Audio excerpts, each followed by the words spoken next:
हे कृष्ण करुणा सिंधु दीनबंधु जगत्पते गोविश्वर गोपिका कांत राधा कांत नमस्ते ते। ত্রয়োদশ অধ্যায় ক্ষেত্র ক্ষেত্রজ্ঞ বিভাগ যোগ। অর্জুন বললেন, হে কৃষ্ণ, প্রকৃতি ও পুরুষ কি, ক্ষেত্র ক্ষেত্রজ্ঞ জ্ঞান ও জ্ঞেয় এই পদার্থগুলি কি, তাহা আমি জানতে ইচ্ছা করি। শ্রী ভগবান কহিলেন, হে অর্জুন, এই দেহকে ক্ষেত্র বলে। ইহা যিনি প্রকৃতপক্ষে জানেন, পণ্ডিতগণ তাহাকে ক্ষেত্রজ্ঞ বলেন।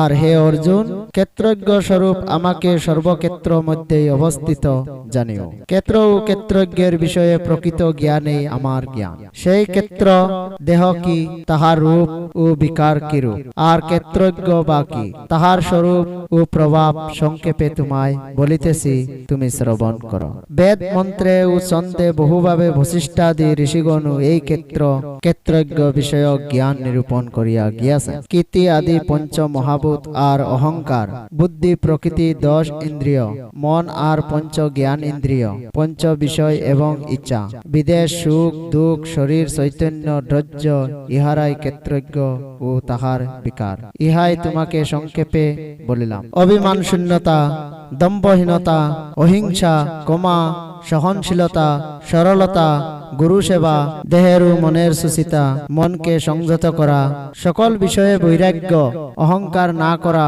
জন্ম মৃত্যু জরা রোগ সুখ দুঃখ দেশ কিছুতে আসক্তি না করা, পুত্র স্ত্রী গৃহে অনাসক্তি, ইষ্ট অনিষ্টের ব্যাপারে সমচিত্ততা, একনিষ্ঠভাবে আমাতে ভক্তি করা, নির্জন স্থানে থাকা, লোকের মধ্যে থাকতে অনাগ্রহ, আত্মতত্ত্ব ও মুখ বিষয়ে সর্বদাই উপলব্ধি, এই সকলকে বলে জ্ঞান।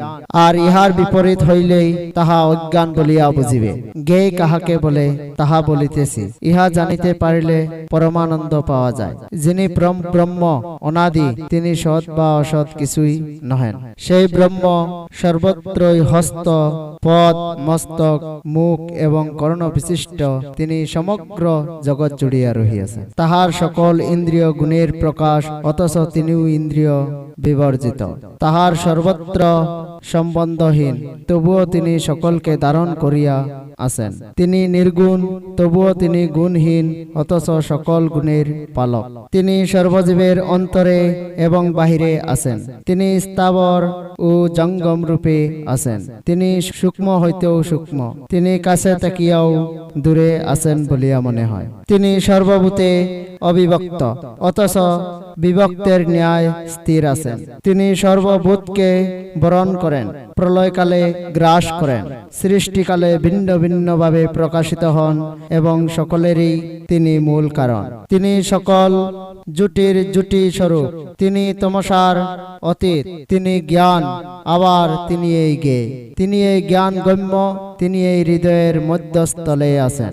আমি তোমাকে ক্ষেত্রজ্ঞ জ্ঞান ও জ্ঞেয় বিষয়ে সংক্ষেপে বলিলাম। আমার ভক্ত সকল ইহার বিষয়ে জানিতে পারিলে মতভাবস্থ হন। প্রকৃতি ও পুরুষ উভয়কে অনাদি বলিয়া জানিবে। গুণ ও বিকার উভয় প্রকৃতি হইতে জন্মে, তাহা জানিও।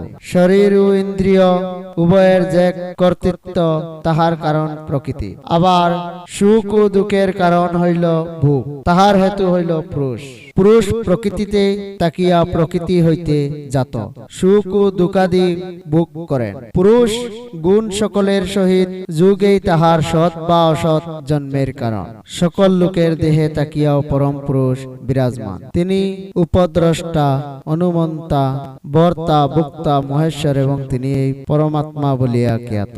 যিনি এইভাবে পুরুষ প্রকৃতির গুণ সকলকে জানেন, তিনি সকল সময়ে যে রূপ আচার করুন না কেন, দেহ অন্তে আর জন্ম লন না। কেহ কেহ ধ্যান যুগে, কেহ কেহ জ্ঞান যুগে, আবার কেহ কেহ কর্ম যুগে এই আত্মাকে দর্শন লাভ করেন।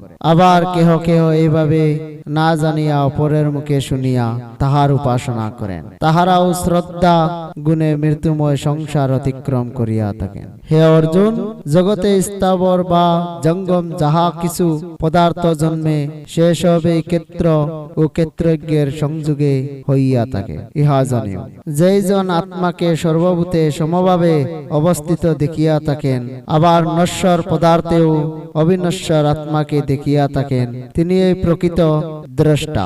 সর্বভূতে সমানভাবে ঈশ্বরকে সর্বত্র দর্শন করিয়া যিনি আত্মহিংসা মুক্ত, তিনি এই মুক্তি লাভ করিয়া থাকেন। প্রকৃতি এই সর্বভাবে সর্বকর্ম করিতেছে, আত্মাকে অকর্তারূপে যিনি দেখেন, ইহা যিনি বুঝেন, তিনি প্রকৃত সত্যদর্শী। পৃথক পৃথক ভূতগণকে যিনি আত্মাতেই অবস্থিত বুঝেন, এবং ভূতগণ যে আত্মা হইতে আবার সৃষ্টিকালে পৃথক পৃথক হইয়া যায়, এইভাবে যিনি বুঝিয়া থাকেন, তিনি এই ব্রহ্ম প্রাপ্ত হন। হে অর্জুন, পরমাত্মা হন অনাদি, নির্গুণ অভয়, তিনি দেহে থাকিয়াও কিছু করেন না, সে কারণে তিনি নির্লিপ্ত।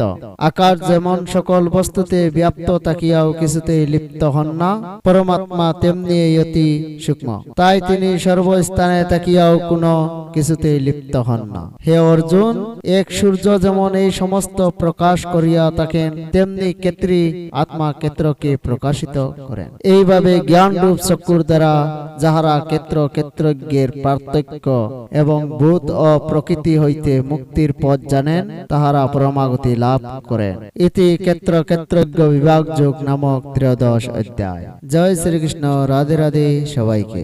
চ্যানেলে যারা নতুন হয়ে আছেন, চ্যানেলটিকে সাবস্ক্রাইব করতে ভুলবেন না, আর ভিডিওতে একটি লাইক দেবেন। সুখে থেকো, ভালো থেকো, মনের বসে নয়, মনকে নিজের বসে রাখবে। আবার দেখা হবে পরবর্তী ভিডিওতে। হরে কৃষ্ণ। রাধে রাধে।